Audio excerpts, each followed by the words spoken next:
শুরুতেই বলবো, তোমরা যদি কোনো রাজনৈতিক দলের সমর্থক হয়ে থাকো প্লিজ ভিডিওটা দেখো না, চলে যাও। আজকে তোমরা সবাই লড়াই করছো, মেয়েরা আন্দোলন, জাস্টিস, শাস্তি চাই, চারদিকে শুধু আন্দোলন আর আন্দোলন।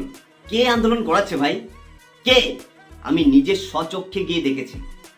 এই যত আন্দোলন হচ্ছে না কলকাতার আশেপাশে, পশ্চিমবঙ্গের যে কোনো জায়গায়, সে আন্দোলনের পেছনে লুকিয়ে আছে দেখা যাবে যে কোনো একটা রাজনৈতিক দল, বিরোধী পার্টি যেটাকে বলা হয়। দেখো, আমি নিজে কোনো রাজনীতি করি না, সবার আগে ক্লিয়ার করে দিই। এখনো পর্যন্ত আমার কোনো ফটো বা আমাকে কোনো রকমভাবে ডিরেক্টলি কোনো রাজনৈতিক দলের সাথে আমাকে পাবে না, কিন্তু তারপর আমি বলছি যে আন্দোলনটা হচ্ছে, তোমরা মেয়েরা বলছো না জাস্টিস জাস্টিস, সেই জাস্টিসটা যার জন্য বলছো, যারা বলাচ্ছে তাদের কিন্তু কেউ না কেউ আছে যে কোনো রাজনৈতিক দলের সাথে যুক্ত। কেন ভাই? আজকে সামাজিক এরকম একটা সময় এসেছে যেখানে দেখা যাচ্ছে একটা ডাক্তারকে এরকমভাবে ধর্ষণ করে বীভৎসভাবে খুন করা হয়েছে। সেখানে রাজনীতি কোথা থেকে আসছে? আর যদি এখানে রাজনীতি এসে থাকে তাহলে আমি বলবো বাংলার, পশ্চিমবঙ্গের সবচেয়ে বড় অবক্ষয়ের কারণ হচ্ছে শুধুমাত্র তোমরা যারা এই আন্দোলন করছো। কেন বলছি আমাকে বলবে, আমি হয়তো কোনো পার্টি বা কোনো রাজনৈতিক দলের সমর্থনে কথা বলছি, কিন্তু আমি কোনো রকম রাজনৈতিক দলের সমর্থনের কথা বলছি না। আমি ডিরেক্টলি দুটো আন্দোলনে আমি নিজে অ্যাটেন্ড করেছিলাম, আর সেখানে গিয়ে যেটা দেখলাম আর যেটা বুঝলাম, যারা তাদের আন্দোলনটাকে পরিচালনা করছিল তাদের মধ্যে বেশিরভাগ মানুষই ছিল কোনো না কোনো রাজনৈতিক দলের, মানে বিরোধী পার্টি যেটাকে বলা হয়। যে বিরোধী পার্টির কিছু মানুষ ছিল যারাই এই রাজনৈতিক টোটাল আন্দোলনটাকে পরিচালনা করছিল। এই আন্দোলনটা কি রাজনৈতিক? সত্যি কি রাজনৈতিক তোমাদের মনে হয়? আর যদি এটা মনে হয়ে থাকে তোমরা আবারও ভুল করছো। আজকে তোমরা যারা জাস্টিস জাস্টিস বলে লড়াই করছো না, আর কয়েক মাস পর দুর্গাপুজো, জানো তো, সেজে গুজে যখন তোমরা মেয়েরা বেরোবে দুর্গাপুজো ঠাকুর দেখতে, তখন সব ভুলে যাবে। এখন এটা ট্রেন্ডিং চলছে, তোমরা ভাবছো আমি আন্দোলন করব, ফেসবুকে ছবি আপলোড করব, স্ট্যাটাস দেবো, হয়ে গেল। অনেক বড় সমাজ সেবিকা, অনেক বড় সমাজে আন্দোলনকারী হয়ে গেছি। সমাজের আমি এই সময় আমি অনেক কিছু কাজ করছি, আমি লোককে দেখাবো, তুলে ধরবো, এটাই। তোমরা আমাকে বলে আমি এখন কেন ভিডিও বানাচ্ছি? ভাই, আমি এই ধরনের ভিডিও বানাই না, আমি কিন্তু এন্টারটেনমেন্ট ভিডিও বানাই। তোমরা যারা আমাকে চেনো, খুব কম মানুষ আমাকে চেনো, আমি অনেক বড় ক্রিয়েটার না, কিন্তু যে কটা মানুষ চেনো তোমরা জানো আমি এন্টারটেনমেন্ট ভিডিও বানাই। কিন্তু আজকে আমি এই ভিডিও বানাতে বাধ্য হচ্ছি। আগে যাদবপুর ইউনিভার্সিটির যে কেসটা হয়েছিল সেটা নিয়ে আমি একটা স্টোরি রিলেটেড ভিডিও বানিয়েছিলাম। তো আমি ভেবেছিলাম এইবার এই ভিডিওটা নিয়েও কিন্তু স্টোরি রিলেটেড ভিডিও বানাবো, কিন্তু আমার মনে হলো এটা ডিরেক্টলি তোমাদের সামনে আমার কথা বলা দরকার।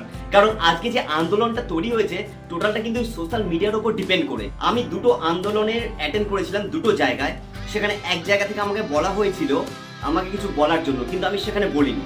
তার কারণ হচ্ছে একটাই, যে আমাকে বলতে বলেছিল বা যারা এই আন্দোলনটা মানে অর্গানাইজ করেছিল তারা সবাই ছিল বিগত 35 বছরের যে দল ছিল সেই দলেরই লোকজন। আমি একটা কথা বলতে চাই তোমাদের, বিগত 35 বছরে একটা দল, সেই দল কিন্তু আজকে নষ্ট হয়ে গেছে, বিনষ্ট হয়ে গেছে। সেই দলের কিছু চুনোপুটি রয়েছে যারা আজকে এই রাজনৈতিক এই জায়গাটাকে পরিচালনা করছে।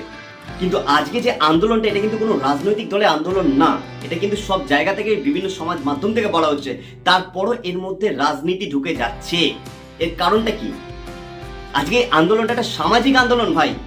আমি, তোমরা যারা আমার ভিডিওটা দেখছো, আমি জানি না কারা দেখছো, কিন্তু আমি তোমাদের বলবো এই আন্দোলনটা কিন্তু একটা সামাজিক আন্দোলন। আমাদের প্রত্যেকের লড়াই, একটা ন্যায় বিচারের লড়াই। এখানে কোনো রাজনীতি আসতে পারে না। কোনো রাজনীতিকে তোমরা অ্যালাউ করছো বা ইনডিরেক্টলি রাজনৈতিক প্রভাব তোমাদের খাটিয়ে এই আন্দোলনটাকে তৈরি করা হচ্ছে। সেটা কেন হবে? কারণ এর প্রুফ আছে, সেটা হচ্ছে রাজনৈতিক কিন্তু অনেক পতাকাও কিন্তু এই আন্দোলনে সামিল হয়েছে। এই আন্দোলনে কোনো রাজনৈতিক পতাকার সামিল হওয়া উচিত না, একেবারেই উচিত না, কারণ এটা কোনো রাজনৈতিক আন্দোলন না। কিন্তু আমি তোমাদের বলবো, কিছু রাজনৈতিক দল আছে যারা এই স্টুডেন্টদের এই আন্দোলনটাকে তাদের নিজস্ব ক্ষমতাকে দেখানোর চেষ্টা করছে এই আন্দোলনের মাধ্যমে। সেটা কিন্তু একদমই ভুল এটা। কারণ তোমরা যারা এটা বুঝছো না, অনেক স্টুডেন্ট আছে আজকে কিন্তু বাংলাদেশে যেই ঝামেলাটা তোমরা জানো, বাংলাদেশে যেই যুদ্ধটা বা যেই একটা আভ্যন্তরীণ যেই ঘটনাটা ঘটেছে, সেটার কিন্তু মূল সবার আগে এগিয়ে দেওয়া হয়েছিল স্টুডেন্টদের, ছাত্র ছাত্রীদের। কিন্তু তার পেছনে কে ছিল? আইএসআই, পাকিস্তানের আইএসআই জঙ্গিরা, কিছু দুষ্কৃতিমূলক জঙ্গি সংগঠন ছিল। তারাই কিন্তু টোটাল এই পরিকল্পনা করে এই আন্দোলনটা তৈরি করেছিল। আর আজকে পশ্চিমবাংলায় ঠিক সেটাই হচ্ছে। আমি বলবো কিছু রাজনৈতিক দল এই স্টুডেন্টদের ওপর, ছাত্রছাত্রীদের ওপর ঘাড়ে ভর রেখে তাদের রাজনৈতিক দলের প্রচার বা রাজনৈতিক সংগঠনটাকে আরো মজবুত করার চেষ্টা করছে। এরকম ভাবে কোনো আন্দোলন হয় না। আর যদি তোমরা মনে করে থাকো এরকম ভাবে আন্দোলন হয়, তাহলে আমি বলবো পশ্চিমবঙ্গ খুব তাড়াতাড়ি ডিস্ট্রয় হতে চলেছে। আগামী বাংলাদেশের মতো এই পশ্চিমবঙ্গের কিন্তু পরিস্থিতি হতে চলেছে। আর যদি না চাও তাহলে রাজনীতি দল থেকে মুক্ত হয়ে এই আন্দোলনটাকে চালাও। আন্দোলন যদি করতেই হয় ন্যায় বিচারের পক্ষে অবশ্যই আন্দোলন করো, কিন্তু সেখানে যেন কোনো রাজনৈতিক ঝান্ডা, রাজনৈতিক নেতা বা ডিরেক্টলি বা ইনডিরেক্টলি কোনো রাজনৈতিক ব্যাকগ্রাউন্ড না থাকে। আমার এটাই বক্তব্য। এবার আমি আসি সেকেন্ড প্রসঙ্গে, যেটা হচ্ছে মেয়েরা যে তোমরা আন্দোলন করছো, খুব ভালো, তোমরা মেয়েরা এগিয়ে এসেছো। আজকে রাজপথ দখল করেছে মেয়েরা, যেটা বলা হচ্ছে চারদিকে নিউজ চ্যানেলে, মিডিয়া চ্যানেলে।